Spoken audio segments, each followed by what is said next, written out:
I hope you've had a chance to enjoy a good lunch and some warm conversation with your fellow members.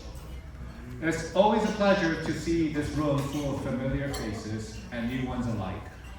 Thank you for making the time to be here today. Before we begin, I'd like to take a moment to recognize some of our special guests in the room. Welcome to the chamber. We also have some individual guests at various tables today. I've actually noticed quite a bit of new faces today. We welcome you and thank you for being part of our growing network.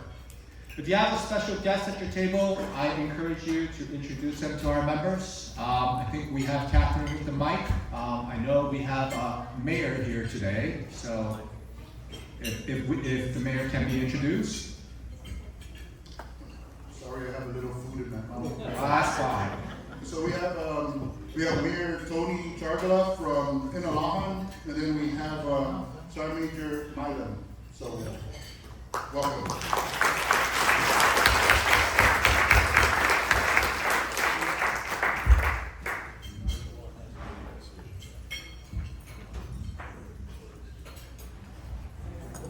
Any other guests?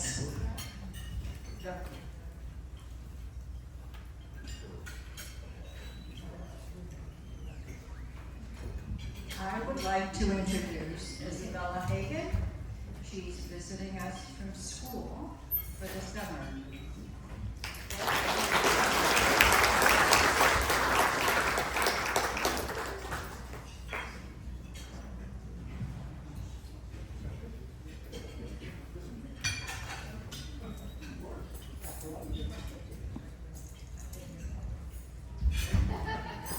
So at our table, we have all the new people. So we have Ranger and his lovely wife. So they own a business down in Truman called Biba. So everyone needs to go down there and take advantage of the happy hour. So when they say Biba, this is them. All right. Thank you. I see Glenn over there.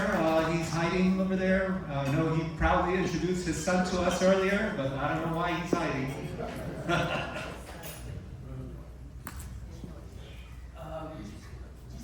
My grandson was here last month as a new member, so you want me to introduce him, I'll do it again. Do it again. Thank you. I'd like to introduce this handsome guy, Christian Titano. He's my grandson. He's also, as I said, he's a new member. He can talk about his business stuff. I don't want to be flying. So we're starting up our own practice. My mom is Ali, the younger girl, you guys might know her. And our company name is AOG Financial. We are an investment advisory firm, and our custodian is Charles Wall. So.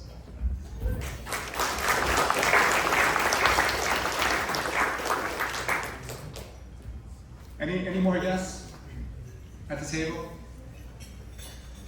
I think we have a guest I haven't seen in a while. His name is Ed Antalan over there.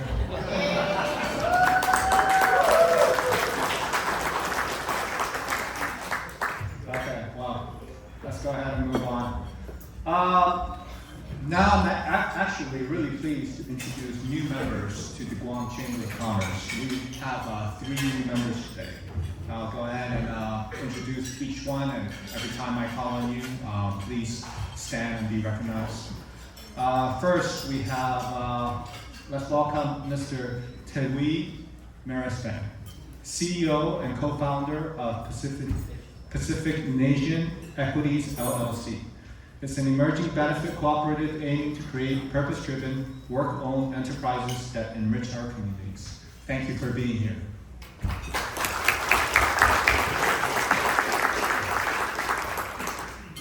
Also joining us today is Barbie Jane Agahan of It's Barbie Jane LLC.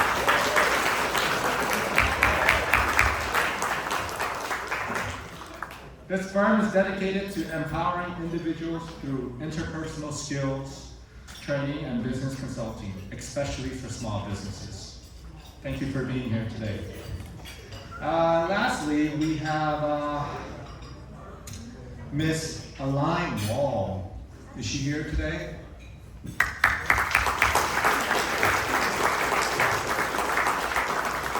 She's with Digital Glow Consulting, LLC. Digital Glow Consulting is an internet marketing service helping businesses take their marketing strategy to the next level. So if you need any marketing services or strategies, please talk to Ms.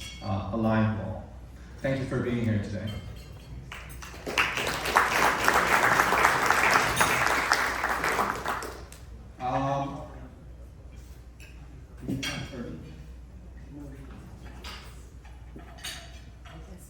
Okay.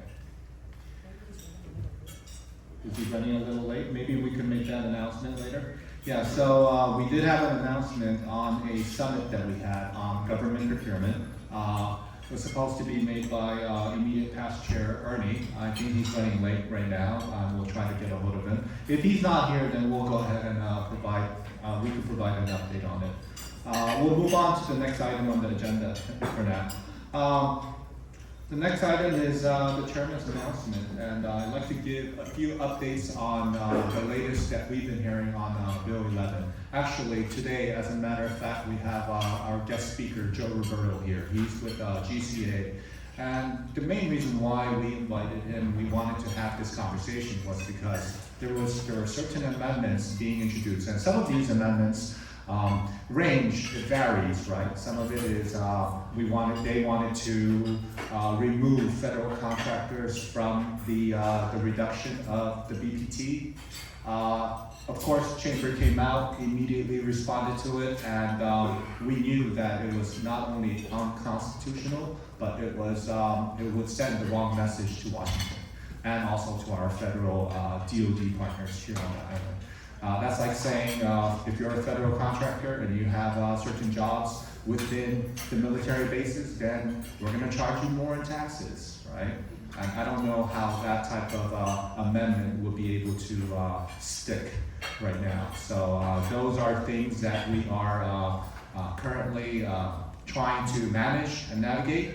I know there was a legal opinion put out, and hopefully we could settle this matter so that that type of amendment doesn't really stick with the any type of amendments to Bill 11. Other than that, we do have some additional updates on destination management. I know Ben Ferguson is here. Ben Ferguson and I, and also Catherine, we've been discussing quite a bit on some of the improvements along Marine Drive. I don't know if you guys noticed, but we were able to talk to GPA. We asked them to please take into consideration all the power poles along Marine Drive. They've been painted bright yellow. We asked them for something a little bit more appealing, but they said they wanted to paint it bright yellow just so that people don't run into it. It was, I think, for safety concerns. It's not as aesthetically pleasing, but at the same time, as long as some of that graffiti is covered up, some of that power poles are looking really nice. There's still quite a lot we need to do, though. I'm sure you guys do notice there's some private properties that need to be cleaned up, updated, or even just put a fresh new coat of paint on it. So those are things that we're also looking at. So we'll provide further updates as we go along this year. Okay. So I think in terms of my announcement, I think we'll stop there, and then we'll move on to the next item. We'll have the president's announcement. At this time, I'd like to invite our chamber president, Madame Catherine Castro, to share a few important announcements. Good day, everyone. Thank you very much for being here. I know some of us are a little bit on pins and needles about this kind of an unusual thing that's happening, right? We've got this tsunami thing that's kind of rattling some people, but you know what, we're here, everything seems to be fine, and the Hilton says that they will let us know if anything changes. So right now we're in good hands with the Hilton. Thank you very much, Hilton. So a few things, just to kind of remind everybody about the newsletters. They're in your mailbox every Saturday morning, so as you're drinking your favorite beverage, check out the newsletter with all kinds of information. I just wanted a quick reminder that the Dave J. Santos Scholarship deadline is this Friday, August 1st. So if you know anybody that are juniors and seniors that are enrolled in the School of Business, to have them take a look at the scholarship opportunity. It's a great opportunity. You get to, have some of your fees, your tuition paid for by the chamber, and then you also get to work at the chamber. So a great opportunity for anybody that would be interested. So we encourage, if you know anybody who is, again, enrolled as juniors and seniors in the School of Business here at the University of Guam, to encourage them to apply for this scholarship. Again, the AFC, the GYP, there's so many things that are going on, and in the interest of time, I will go ahead and leave that introduction, those things, to have you look at the newsletters. And but I do want to advise that we do have a new member, a new team staffer on board with us. Her name is Milka Cardenas, and I'm pretty sure you met her as you were walking in. She's our new bookkeeper and member specialist. So if you would just join me in giving Milka a warm chamber welcome to the team.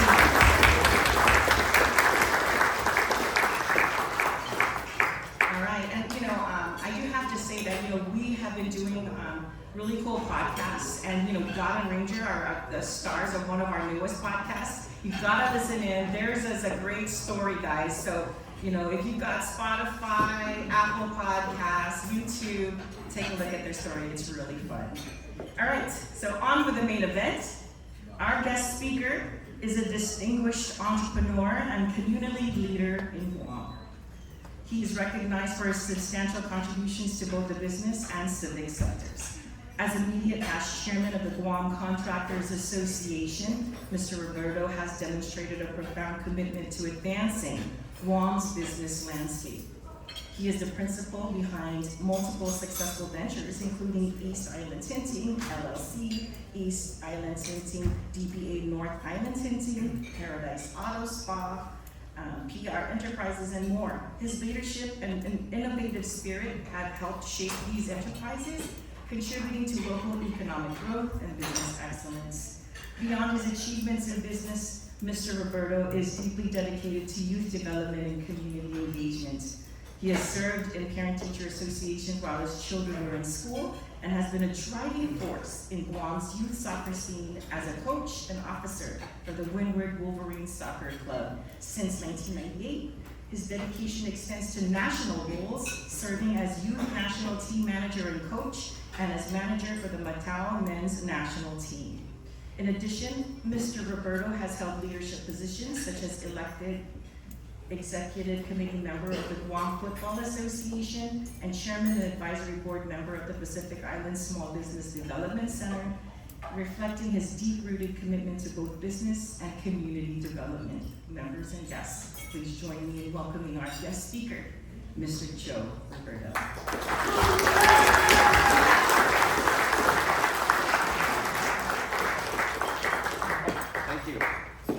Thank you. Just tilt this down a little more. Yeah. But the first words out of my mouth, I'm going to say, Phil Santos. Where's Phil? Phil, stand and be recognized, Phil. See, he told me, Joe, please don't mention that. Let's give him a round of applause. Phil Santos. Yeah. Go, Joe, please don't mention my name. Okay, thank you, Phil. Anyway, thank you, Phil, for everything he does, and thank you, everyone in here. You play that part in Guam's community, business community, social, your church. I could only imagine what role you play with your kids, your nieces, your nephews, your family, your friends, because we all have to play that little part. And it's all connected. We're in Guam that is just really, 8 miles wide by 30 miles long? Really, everyone in here should know each other and help each other. And this is what I'm going to get at and lead to. And I really hope that the slides that you see are both educational. Some of you are going to have some eyes wide open at the amounts that you're going to see, and realize that some of these contractors that we currently work with all contribute to Guam, all contribute to you, all contribute to your kids, and everybody on Marine Corps Drive, secondary roads, your home. Everyone is connected in some way, shape, or form, and I've always wanted to do this. You know, there's 3 magical words that everyone says on a presentation, and that's next slide, please. Such magical words. Next slide, please. Trevor Cruz, can I get you to stand real quick? He's with the GCA. Can we give him a round of applause? Okay, don't anybody steal him. I'm killing some time for you guys to read the disclaimer because I don't want to read it, but there is a disclaimer. But Trevor Cruz also, he's an awesome guy. He's the one who put together this slide for everyone to enjoy, and without him today, this probably would not have been possible. Thank you, Trevor. Amen to you. Also, I only see one board of director here, Mark Cruz. Could I get you to stand and be recognized? He's one of our board of directors. Oh, thank you, Mark, for pointing. Okay, thank you, Ed, in advance. But Jose Garcia also are one of the directors for the GCA. Thank you, Jose, for being here. Special thanks to our mayor of Inaran. By the way, a short, quick story. Our mayor there, we grew up almost practically together since the middle school days, what we used to call junior high. And he was my backer. See how big he is? You know, I tell you, I was a lot smaller back then, but he was, I think, the same height as he was 50 years ago, going through the hallway. So if anyone picked on me, had to pick on him. Thank you, Tony. Good job, Anthony. Yeah. So without saying, nobody messed with me because we used to call him Bear after Bear Rock from Iran. You were meant to be, Tony. You were meant to be. Thank you. Anyway, those magical words. Next slide, please. GCA mission to be the industry leader and resource for Guam and the region, promoting and fostering excellence in the construction industry. Next slide, please. Okay, those are some bullet points, but before I forget, because I probably will, there's a 4-letter word that I want to share with everyone at the end. Not right now, but at the end. But please remind me, hey Joe, you forgot about that 4-letter word. And it's not what everybody's thinking, okay? It's a good, positive 4-letter word. We're going to go through our BPT history real quick. Recent developments, Tello's proposed amendment, the impact, and we always try to provide solutions too. So whenever there are issues, let's come up and work together to provide those solutions. And then the resources, all the facts that we get are all public, and you're going to see just how great it is. And there's a couple people in the room that I may pick on. Boris, thank you in advance. Just so everyone knows. Next slide, please. Next slide, please. Okay. March of 2018, Guam's BPT rate increased from 4% to 5%, Public Law 34-87 from 2018. It's 19, 20, 21, 22, 23, 24, right. 7.5 years later, which was supposed to be set to expire September 30 of 2018, that same year. Can you believe that? 6 months later, and here we are, 7.5 years later, still there. BPT extended indefinitely by Public Law 34-116, signed into law. Sad. But anyway, next slide, please. Originally intended use for the temporary increase to fund the Guam Memorial Hospital, the operations modernization, and this is all listed and it's public use, Guam, DOE, and the general fund. Our chairman on the testimony gave a very passionate testimony, and it just is so true that where do we see GMH right now? Talk to the employees, talk to anybody on the street. Talk amongst yourselves. Where is our hospital now? DOE. There's a lot of contractors, and not necessarily just contractors, but people in the room. When they needed help, they didn't require any attention.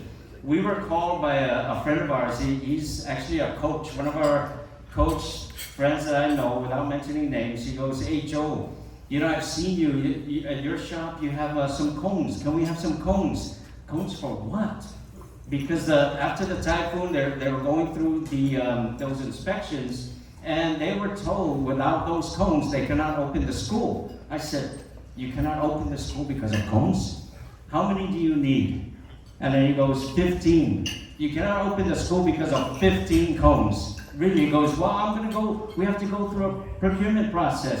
"You cannot open the cones because of the procurement process." I told my brother Tom, by the way, he's in the room. Every time I see him, he makes me kind of nervous, but anyway, he handles all the money. And call him for the money. But anyway, I said, "Hey Thomas, man, 15 cones, what is it gonna cost us? Get 15 cones, get it to the school immediately." Because they needed a way for people and parents to go through. 15 cones. Okay, I'm just at a loss for words. But anyway, GMH, it's a little personal when I heard the story of that one child that had passed away, and I really hope I don't get so emotional. But many years ago, without getting into great detail, my daughter was there. And it was such an unfortunate situation. I grew up, I went to school at GCC in welding shop. I saw the oxygen tank.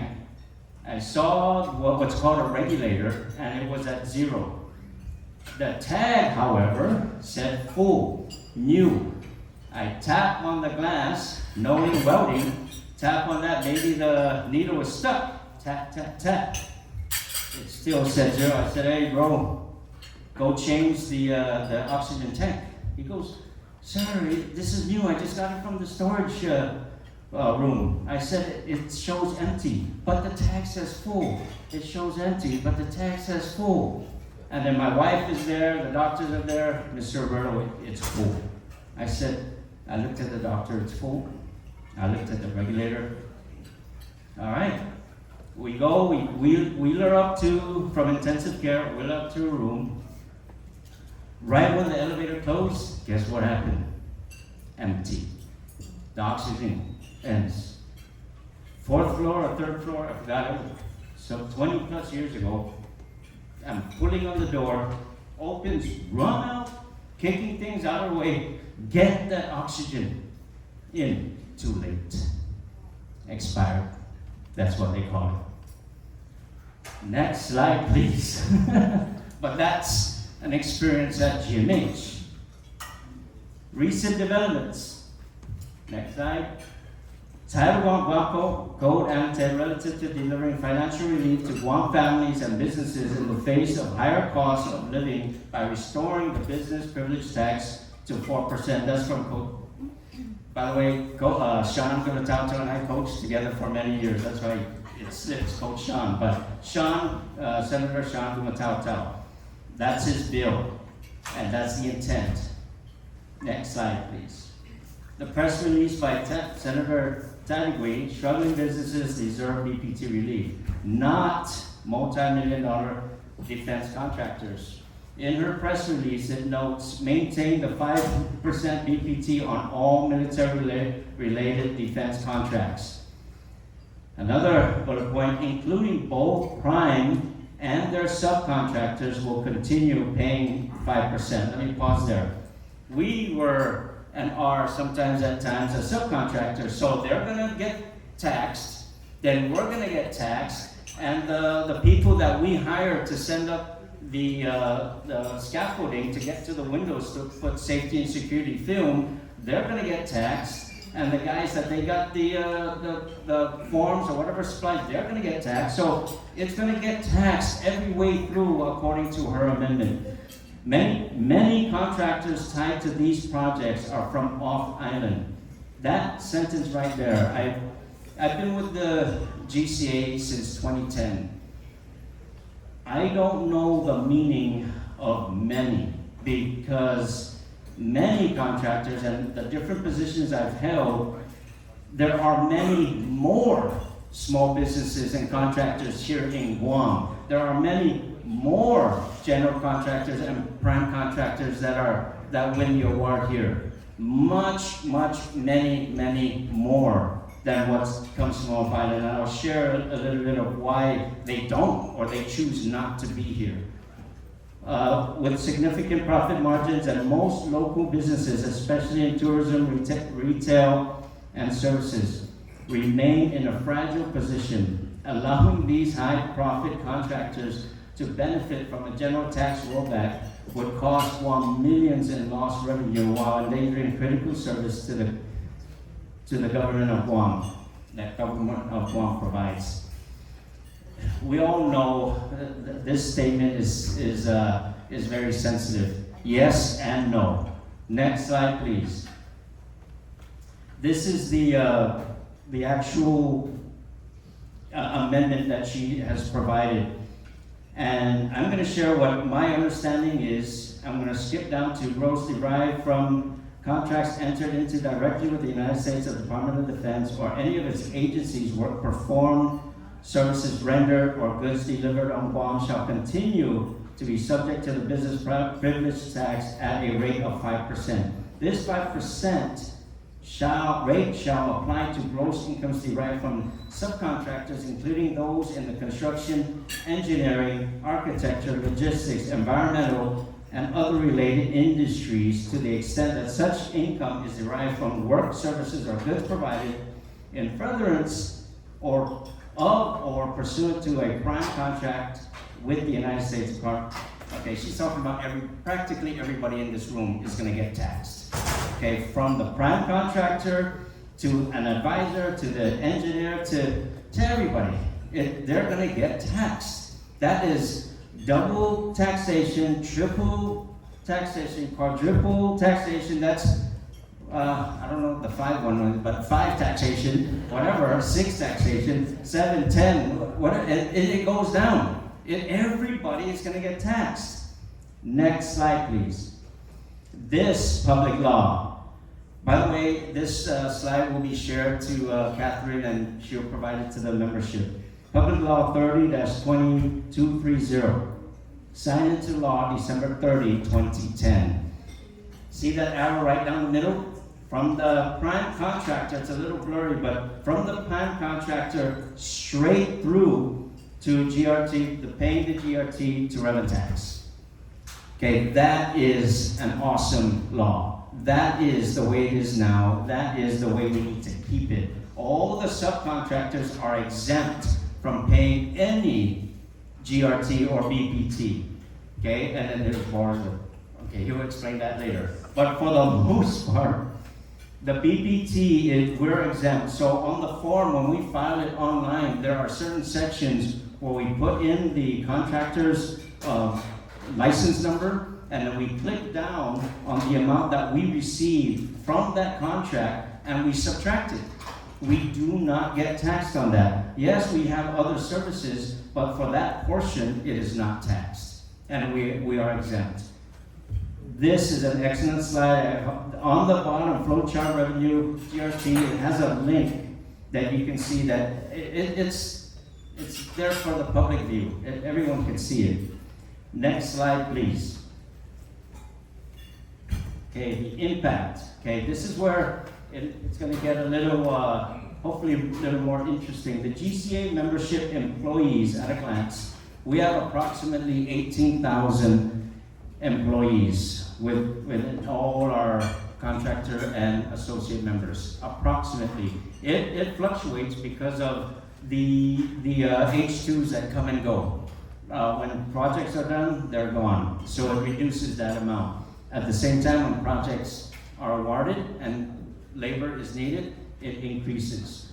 So this is the approximate number, and every employee with that reduction in rate will definitely benefit, especially from the small businesses. Between me and my brother, if we find savings, if we have excess revenue, if we have something that we can give, where do you think we're going to give it first? To the staff, to our employees. Our small, and I challenge a lot of bigger companies here in this room, we give monthly profit sharing to our staff, several of our staff. We give, what else do we give? Retirement contributions on our own. We give the standard vacation pay. We give medical and dental insurance. We give a lot. And I'm sure I'm not alone. There's a lot of large, medium-sized, and small companies that give a lot to their staff. Why? Because your staff is the greatest asset of the business. And as it should be, the employees make that. They deserve it. So please, give as much as you possibly can. Next slide, please. The rollback of the BPT. Here's an impact, a good and positive impact. Cash flow, what it'll do. This is what we put together. Lower tax payments result in greater cash retention, allowing contractors to reinvest in operations, increase staff, and workforce development. Competitive pricing. With reduced tax, contractors can offer competitive pricing on bids, improving their chances in both public and private procurement opportunities. Increased budget flexibility for fixed price contracts. The reduced BPT rate provides additional room in the budget for contingencies such as high quality materials. Expanded scope of work affords contractors opportunities without the need to raise prices.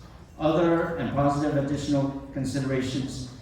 Employers will have the means to offer various incentives to their workforce. These may include training, and training especially with the GCA. A lot of their actual contractor members, training is every day. Training is all the time. Every morning, normally, when a contract starts, especially on base, there's a certain time before you start, there's a safety briefing. And within that safety briefing is not just what they're going to do on that day, but it's to remind everybody what to be aware of. In other words, go home to your family safe. That is probably the number one thing that a lot of contractors stress, and the GCA stresses all the time to its members. Training, health insurance, increased vacation hours, sick leave, pay increase, profit sharing, retirement plans, etc. Next slide, please. And here, this is for our government to realize just how public this information, and with the certain, trying to find the word, accusations that some companies, and let's not just pick on contractors, but contractors, companies, as if they're trying to hide from taxes, the contractors. Well, this is from the Department of Labor. It's on their website. Are we able to zoom that? That certain section at the top where it shows the total number in yellow. Yeah, there's approximately, as of June 2025, and this is, are we still in July? Yeah, kind of mixed up. Yeah, we are. Okay. Grand total H-2B workers, 4,771 as of June 2025. Total U.S. workers, H-2B companies, 3,467. This is from Department of Labor. If anyone wanted to know who is bringing in all these workers, you can find out from there. They are the ones who are bringing these guys in. And so, hey, check Department of Labor. Who are these companies bringing them in that makes those million, billion, 100 million, billions, whatever you want to call it. But it's right there. That's one source, is Department of Labor. Next slide, please. How our government can find out who is not paying. Communication is key. Department of Labor, as we went through, are they working on a federal project? Are they prime contractors? NAFAC Marianas, and we have a couple people in the room with, that works with NAFAC Marianas. It's public. There's their website right there. Any government agency, or anyone for that matter, you can go on your phone right now and you can find out who is working on what and at what amount. And it's public. Communication with NAFAC Pacific, that's Hawaii. You can go onto their website and find out who got the $100 billion, $1 trillion, whatever you want to call it. Is it that company that's here. They have that information.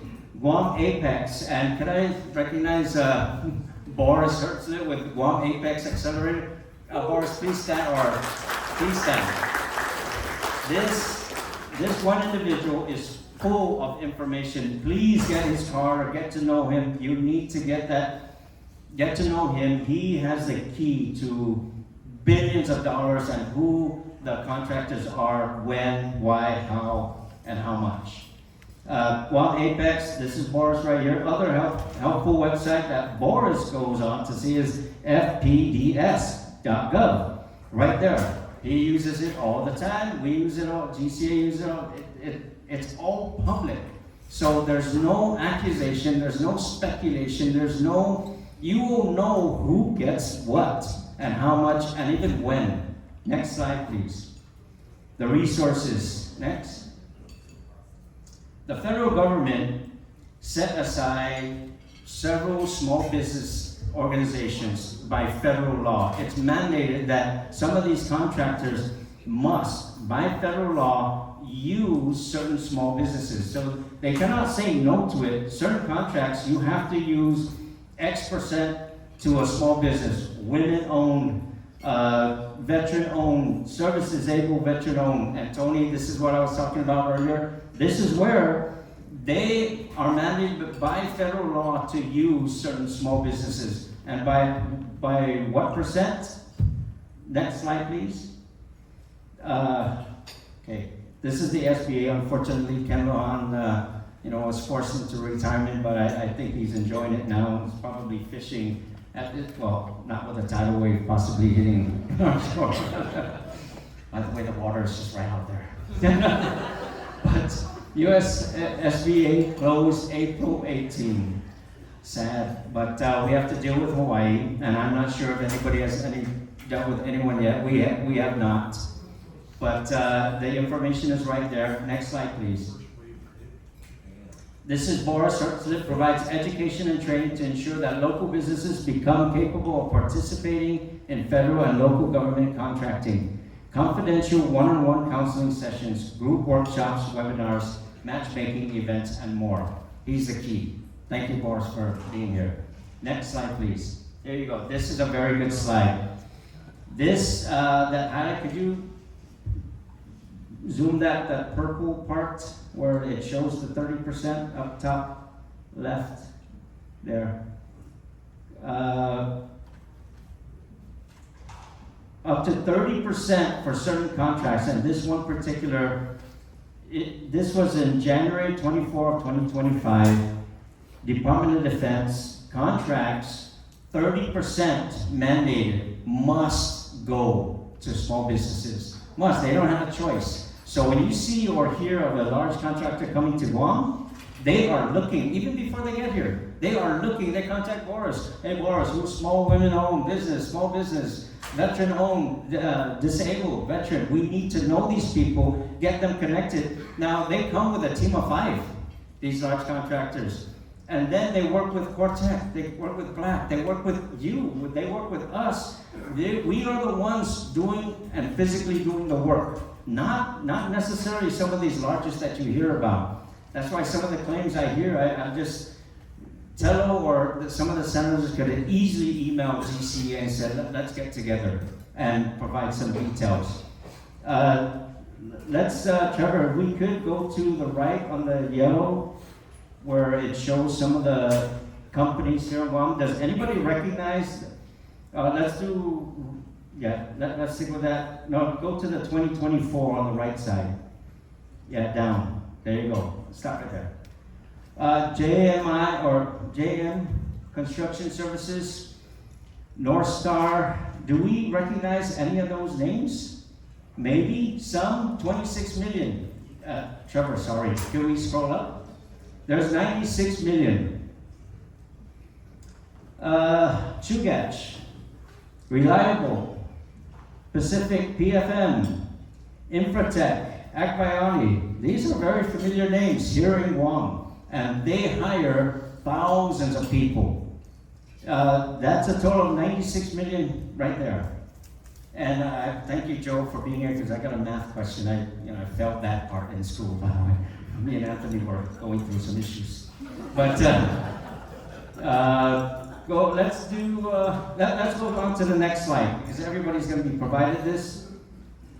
Next slide, please. I get to say that. Next slide, please. There you go. There's Boris's program manager, right here in the flesh, not just up there on the screen. And Victoria, is Victoria here? No? No, oh, you left her. Oh. She's at the office. Yeah. We'll talk later. And there's Boris's information. Please contact him, get him busy. Boris, is your program, is Apex Accelerator, Mark, stop bothering him. Is Apex Accelerator 100% federally funded? Yes and no? Slightly? 80-ish? We're funded in part by DOD, mostly by DOD. Okay, thank you very much. In part by, enough said. But there he is. He's the billion-dollar man today. Next slide, please. This slide here, this one slide was provided by OICC back in February. It's just an overview, and it's up to 1 or 3 billion, something like that, from projects all around Guam. Next slide. Then at the end of that slide, we were asked, we need help. NAFAC Marianas, NAFAC PAC, Joint Region, we need help. Here are some of the challenges along with opportunities. Notice the top, labor. If you provide this island with $10 million, guess what? $10 billion, guess what we're gonna say? We're gonna be forced to say, no, we simply cannot do it. The math has been done, the formulas are there. We do not have enough people. Guess why? We don't have housing. Guess why? We don't have infrastructure. Guess why? So all of these things are related. We are all related to why some of these billion-dollar contractors choose not to come. Yet there's few that are here that do win the awards. Guess who they communicate with? The local contractors. Because they have a house to live in. They have a car to drive to work. That's why sometimes when I hear some of our political leaders, when they say, please, and I try to communicate with them, we need to sit down together, because what you're asking for, what you're thinking is unrealistic. It's just simply wrong. Even if you take $1 billion that's probably going to be spent today, or this year, let's use $1 billion. Joe, you got your calculator ready? Because I failed that class. $1 billion, you can stop me and correct me, divided by 12 months. How much is that? That's still a lot of money, right? Now, you divide that by X number of employees that work the place. The supply, by what percentage is actually made from that $1 billion? Can it even be accomplished? Can $1 billion worth of work be done with 18,000, or actually, I'm sorry, 60% of 18,000 people or employees? I don't know, didn't do that math. But 60% of 18,000, or the 4,000, the 5,000 employees, can $1 billion handle that? No, they cannot. 5,000 people cannot do $1 billion worth of work. So guess what? It gets stretched out. So guess what? The $1 billion ain't happening in 1 year. It might be 500 million, then those expenses. So at the end of the day, what is made? It's just math. And if they just call people, NAFAC Marianas, what is actually or can be provided to Guam? And it's not $3 billion. Yes, over 8 to 10 years, maybe, but it cannot be done in a year. It simply cannot. It physically cannot be. And even if that, where are they going to stay? So we've been working with some of the legislature, members of the legislature, to maybe amend some of the zoning laws to allow some of the H2s to stay wherever they can stay. But that's a conversation for another time. Next slide, please. We're nearing our end, but contractors giving back. And here again, this is what some and several and quite a few that don't even get recognized for what they give to the community. Yes, they do, and some don't because they just give. They're just doing it. They're just getting it done. Next slide. This is Cortec's commitment to the community. I mean, you're going to be provided the slides. I can't read the font from this time. I need glasses that can read that. I just don't have it. But Cortec, we had one luncheon when they won Contractor of the Year, and then I went around with a mic and I asked, how many of you have worked with Cortec? OMG. Probably 50% of the room raised their hand because they all worked with Cortec. So that means that Cortec may have won $100 million, but that carpet company, that auto dealership, that bank, that everybody locally got a piece of that $100 million. And the amendment wants to tax that. That is simply just wrong. Okay, that's a strong message today. Next slide, please. Employee, now look at that room. We all know where that hotel is. It's not here. Sorry, Hilton. Yeah, but okay. That hotel looks kind of familiar. It's somewhere down the street. But anyway, there's approximately, look at that room, maybe 200 people, maybe 300, maybe more. Now, could you imagine that hotel, one person multiply that? That's more math, Joe. Yeah, but that's a lot of money, okay, for them to spend Cortec to employee growth.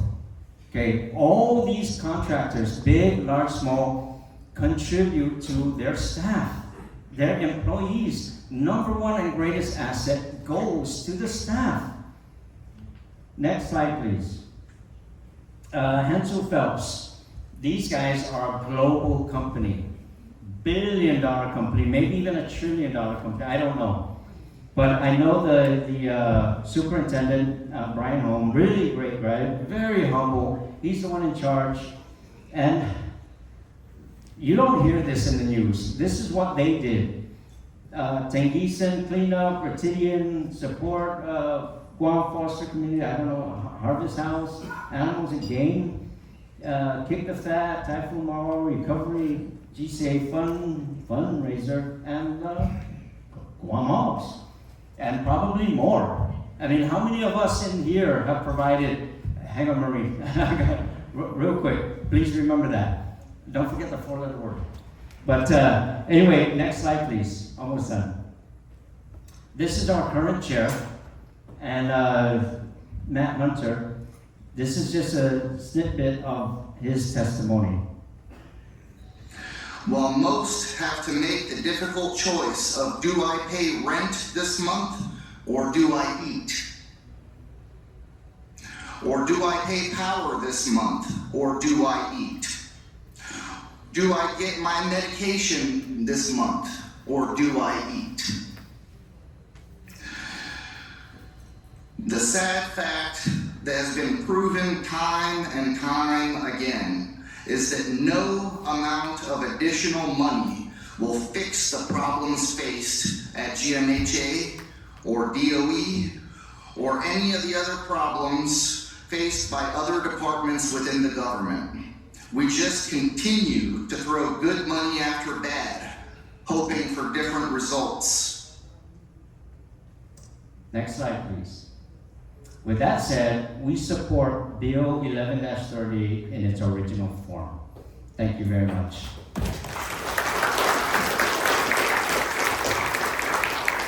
Maureen, superstar. Yes, you have a question? No, I have a comment. Oh, hopefully I can answer. Okay. We are not psychic in the media. We are only as good as what we receive from you in the way of news. If you're a company that is showing great corporate responsibility in the community, feel free to let us know, and we will let our readers know, and our listeners, all our audiences.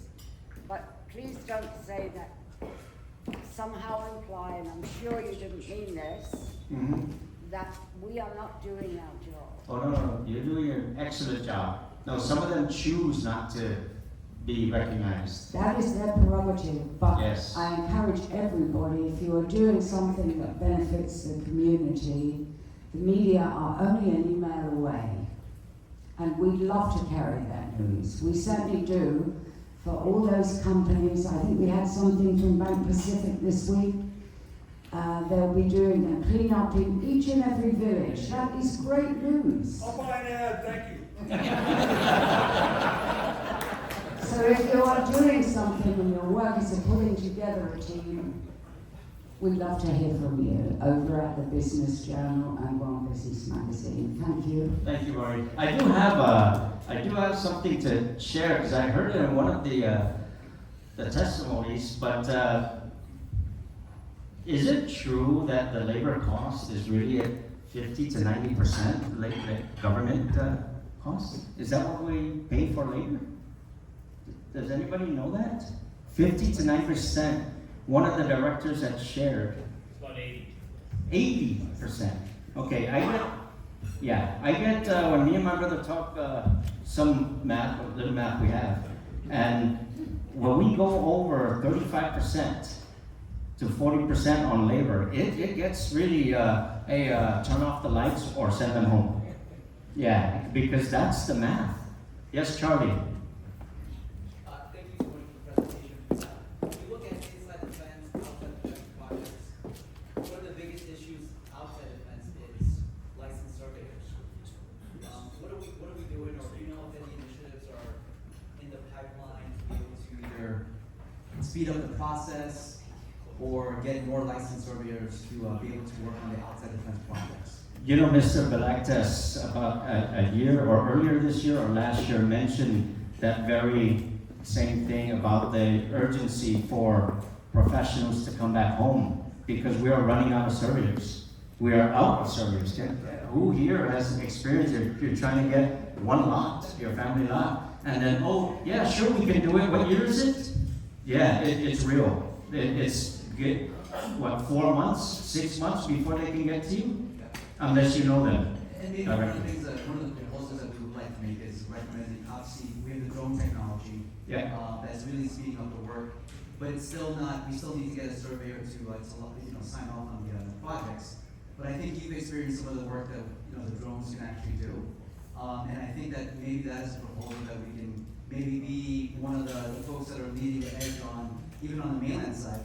They're running into the same issue, but maybe we can do it here in a way that we can speed up the process to get things signed off. I gotta share, Charlie, I have some property in Eaton, and it's a nice piece of property, and his drone team went up there, they did a flyover, and the way they did, I don't know how to explain it, but the way, I'm just the consumer, the customer, all they did was, when they gave the presentation, and what I saw, I'm like, oh, and wow, that's amazing, because I could see how deep and what the volume can be extracted from that area, and by whatever percentage you came by the way, it came up to about 55,000 square cubic yards that was available based on the plan that was provided. And the way it was scaled, I mean, it was a 3D image, and it's not flat, it's not on a piece of paper, so kudos to you and your team. They did a great job. Check Charlie for the zone thing. Yeah. But anyway, also, we always talk about the issues with tourism. That's another thing. Here we are, we're contractors, we deal with the hotels all the time. Tourism, when they come, why do you think, I mean, it's kind of off topic, but our exchange rate, I'm just throwing this out there. One of the things our legislative leadership and administration need to realize that when we go to the Philippines with that dollar, it's like 55 of theirs, or 58, whatever the exchange rate is now. But you feel like you're the multimillionaire. They come here and they complain about the cost of a bottle of water. So just imagine that effect, the issues that we are faced with. But again, 50, 80%, we're all private businesses here. If your labor pool costs, your labor force costs 80% to operate, you're done. That you cannot buy paper towels. You cannot buy. You probably cannot pay for power. You cannot. There's a formula that exists. It's an average, but 80% really. And any other mention? Any other share? Before I, am I okay? We're good. Joe, is my math okay? Yeah. But anyway, please see Tony there with the Veterans Organization. By the way, he's the one who pushed me to get, after 40 years, I joined the Marine Corps, by the way, in 1986, when I ran out to high school. But it took me this long, but it was that man there that got me to say, Joe, when are you going to fly a plane? I don't know. But thank you very much in advance. And don't leave without seeing him. What's that? Four-letter word. Oh! See? Hello? Four-letter word. And that word is bond. The bond. Absolutely and probably 99.9% no work can happen without bond capacity. Okay? When who here in the room, maybe collectively, has $100 million sitting in their back pocket or in the bank, maybe the bankers, but collectively, who here has $1 billion? So some of these larges have no choice. Our large, who we consider large, have no choice but to deal with these large companies back there. And then they deal with the bankers that say, hey, we need a letter of credit. Don't put up my house for, up for collateral. Use my brother's shop, use everybody else's spot because my wife said no. But bond, it's a reality. Without bond, you cannot do the work. And just know this, every contractor, please remember to do this. When you're working with the federal government and you're working with a prime, it may seem a little, whatever, but just put in your contract that they are responsible for the BPT. Because I've heard it direct from some of these larges that they don't mind doing it because not only they're not paying it, it's the federal government department, it's in the budget, but we're paying for it. The subcontractors do not have to pay for it. And then Boris can elaborate on that on your next, have him up here, because I'm sure he can provide more. But am I out of time? Past your time. Okay, all right. Well, if you need a tin job, see my brother Tom. Thank you very much. Thank you.